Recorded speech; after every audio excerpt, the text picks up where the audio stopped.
Hi, I'm Armand Beasley and welcome back to our lovely little teasers all about Makeup Week 2020. It's just around the corner. So I'm here at the lovely St Regis Hotel and I'm talking to another Lumiere of hair and beauty industry. It's Vipul Bhagat. Thank you so much for coming, Vipul. It's great to see you. Thank you so much for getting me. We've already had a little chat earlier. We're talking about all things beauty. Tell me, how did you get started in this industry, Vipul? I was very inspired by this glamour, and I was doing my college that time, and I was thinking, what do I do? What is going to be my career?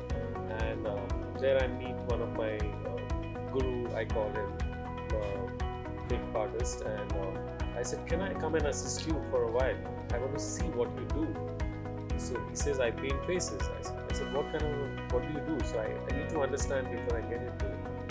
And I saw him doing glamour models and doing advertising work. And I said, can I be with you for a month? So I observe, I try to understand myself. Can I do this and all? Was that here in India? In India, yeah. And that's how I developed the taste. So then I saw him doing a lot of advertising work and I developed that taste. And I felt like I can do this. And then I started working with him for 3.5 years. And I found one more other guru of mine. He came from Paris. His name is Jojo. And he used to do a lot of fashion shows. And he used to do hair as well. So it made me climb one more step above, which I could learn hair as well. And I could learn glamour makeup, live ramp models, magazine works and all, cover page of Vogue magazine and L'Officiel and all. He used to do it. So I got to know a lot actually, and I started developing my taste from then. And I said, oh, this is where I need to head, you know. And it's a really good journey for me actually. I'm happy that I'm here. And so, your favourite 3 items. I love talking to other makeup artists about 3 favourite products that you either couldn't live without. And for me, it changes depending on where I'm at in my life and what my thought process is. But what are your favourite 3 at the moment? My favourite is, I can say, if I have these 3 things in my kit, I can achieve any kind of look. One is a kajal pencil. Okay, yeah. And probably I have a little bit small pot of any color base which I can do something like that, and some lip color pencils. So if I don't have a lipstick also, I can use that. If I don't have any kind of eyeshadow, I can use that.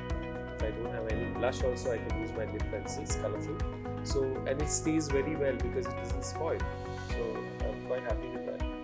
And what do you think the trend is going to be moving into the new decade, 2020? Do you think we're going to see anything new when it comes to skin or beauty? I feel it's changing rapidly, and it's going to change quite rapidly at 2020. And there are a lot of high definition foundations are coming in. So you will see a lot of skin texture as technically, you know what I mean? It's going to be very natural makeup, but then emphasize on the eyes. That's what I feel. That's how the new generations are doing it. I've seen a lot of new generation makeup artists are emphasizing on greasy eyes, and I like that actually, because the ideas are quite different. Because what we have done it, but their ideas are quite different actually. So playing with texture. Texture, basically. yeah. Playing with a lot of texture, a lot of colors, a lot of light colors in fact. Lemon yellow, peach color and all. So they're playing with a lot of those colors, and colorful liners are coming, like white liner, pink liner. So those things are happening. So I think it's quite we have to wait and watch. Great. Well, hopefully we will see you here at St Regis, 23rd, 24th of March. Please come and join us for Makeup Week 2020. Thanks for watching. Vipul, thank you so much for being here today. Thank you. Appreciate it. Thank you.